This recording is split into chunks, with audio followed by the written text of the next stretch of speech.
Baiklah, cerita utama kita bermula untuk saingan Liga Super di Kota Kinabalu ataupun lebih tepat lagi di Likas membabitkan pertemuan di antara pasukan Sabah dan juga pasukan Sarawak yang boleh dianggap Borneo Derby yang menyaksikan beberapa percubaan-percubaan menarik dihasilkan membabitkan kedua-dua pasukan. Sarawak hari ini turun dengan formasi asas 4-4-2 meletakkan Uche Akbar dan juga Syami Izzuan sebagai tonggak di bahagian depan. Namun, beberapa percubaan berjaya dinafikan penjaga gol pasukan Sabah iaitu Khairul Fahmi Cik Mat. Kesibukan kedua-dua penjaga gol sememangnya dirasai dalam tempoh 45 minit yang pertama. Sadir Ramdhani antara terlepas peluang dan kemudian selepas itu dengan percubaan yang dihasilkan oleh gerakan di bahagian tengah antara yang menjadi tumpuan adalah siapa lagi kalau bukan Amri Yahya dan debaran yang dinantikan akhirnya terpaksa dinanti pada minit ke-63 walaupun selepas itu bermula separuh masa yang kedua menyaksikan beberapa peluang keemasan yang perlu diselesaikan oleh barisan depan pasukan Sabah masih lagi buntu untuk menghasilkan jaringan. Ketajaman di bahagian depan Taiki Kagayama, Jose Embalo dan juga Badro Bakhtiar nyata menarik minat ramai penonton. Dan akhirnya satu kuisan dan kemudiannya satu tandukan yang saya katakan tandukan profesional dari Badro Bakhtiar memisahkan kedua-dua pasukan untuk jaringan pertama dan juga jaringan tunggal di Likas sekaligus meletakkan kedudukan Sabah semakin menarik dalam kelompok tiga pasukan teratas yang akan terus menghambat kedudukan JDT walau apa cara sekalipun. Di penghujung saingan menyaksikan Pak Tesu, Taiki Kagayama, Amri Yahya juga terlepas peluang dan Uche Akbar di minit ke-77 berdepan dengan Khairul Fahmi Cik Mat namun gagal untuk menghasilkan jaringan penyamaan. Tamat perlawanan menyaksikan Sabah menewaskan Sarawak 1-0. Kita buka cerita tentang pasukan Sabah Sarawak dulu. Nyata simbolik, signifikan pertemuan ini adalah derby. Derby Borneo ni sangat selalu mencuri tumpuan. Dan hari ini nampak juga keadaan yang baik untuk Sarawak pada separuh masa yang pertama. Betul. Game ni kita dapat lihat bahawa imbang sebenarnya dari segi attacking, bertahan kedua-dua belah pihak dan imbau balik apa yang berlaku untuk pasukan Sabah sudah tentu kerana sebagai pasukan tuan rumah ada faktor kelebihan pasukan tuan rumah dan turun sebagai satu matlamat yang mengejar kedudukan JDT dan mengejar kumpul mata untuk supaya Negeri Sembilan dan kedudukan nombor 2 pasukan Negeri Sembilan dan KL City untuk menggapkan jarak tu. Itu yang menyebabkan perlawanan ini cukup menarik untuk Sabah dan mereka tahu kemenangan untuk dengan Sarawak ni akan mengekalkan mereka dan menjarakkan dengan pasukan Negeri Sembilan. Nak kata one way traffic tak? Sarawak pun datang dengan beberapa percubaan, Uche umpamanya dan sebagainya. Saya rasa selepas Bala ambil ni, walaupun Bala tak menerapkan elemen 4-1-4 apa segala empat ni lah. Tetapi pada asasnya dengan 4-4-2 dia nampak berkeyakinan dengan skuad kali ini. Ya, kalau 4-4-2 tu Hafizah selalunya direct forward formasi taktikal yang nak Bala akan gunakan. Kalau tak pada perlawanan sebelum ini dengan pasukan Pulau Pinang mereka menang 3-2 dan membawa balik kepada perlawanan dengan Sabah ni betul ada peluang Uche ada situasi 1 lawan 1.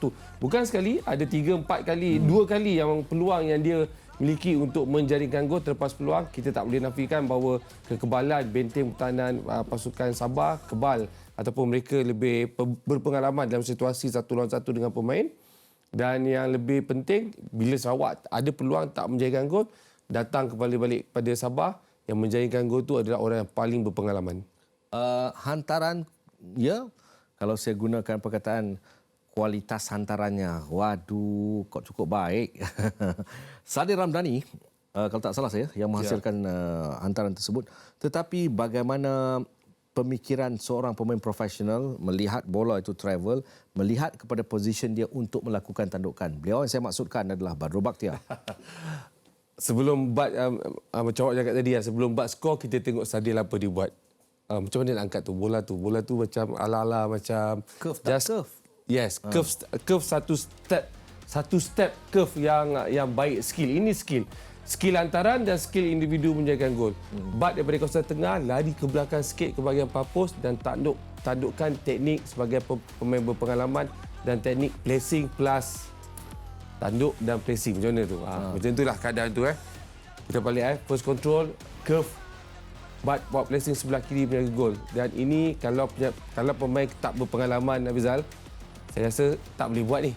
Dia akan tanduk tapi tanduk terus. Tapi but kepakaran but.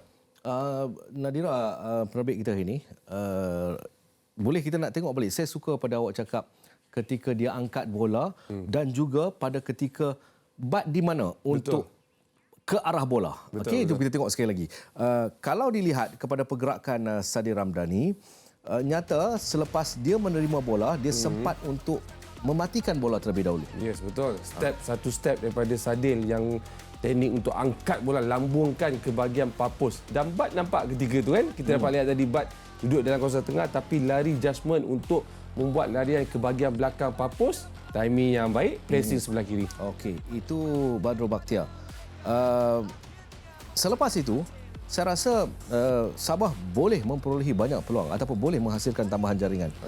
Tetapi sekali lagi saya katakan, Balachandran dalam kedudukan yang okey, dia menang dengan Penang, lepas tu dia nak kembali menyusun struktur permainan yang lebih tersusun sebenarnya. Khususnya di bahagian pertahanan. Betul. Kalau dia ambil kira kalah 1-0 tu margin gol yang untuk Bala dia terpaksa terima kekalahan 1-0, tapi pada masa sama game tu saya ibaratkan sebenarnya kalau peluang Sarawak menyahkan gol diguna pakai ada, so game ni lebih kepada draw saja.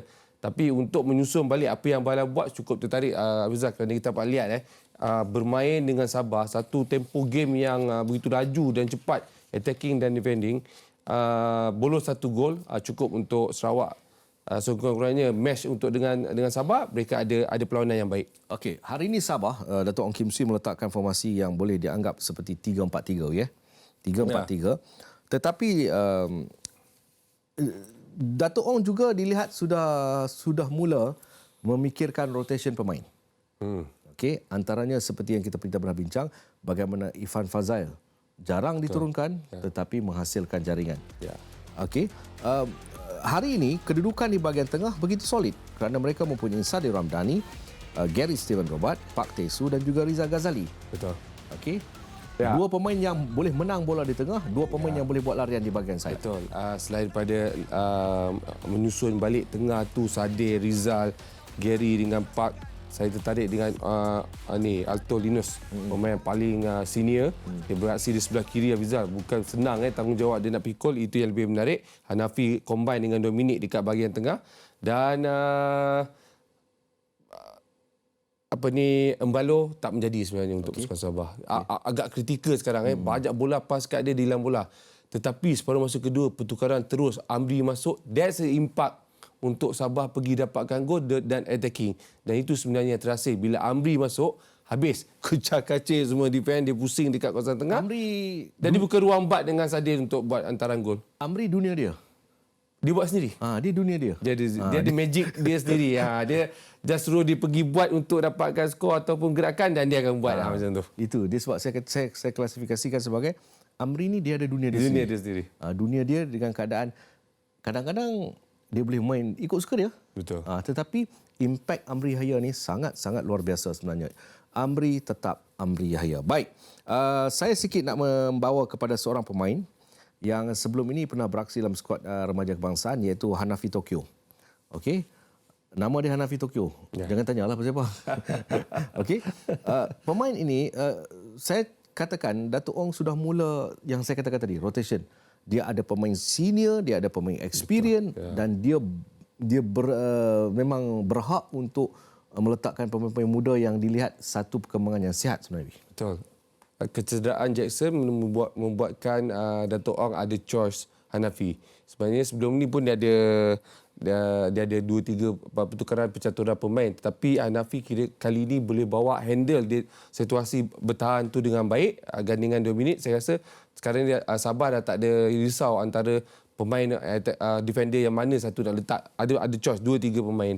So bagi saya itu tak ada jadi isu dah sekarang, tetapi yang lebih menarik apabila rotation ni macam awak cakap tadi lah, Irfan Fazail masuk, kemudian Fayad masuk, semua ni dalam tengah proses untuk bantu tim. Dia first team punya layer dengan second team, so sama aja dia punya quality. Next game saya nak tengok apakah Datuk Ong akan menggunakan 3-4-3 ini, kerana kalau main 4 defend, kita nak tengok pula rotation mana dia pakai. Betul.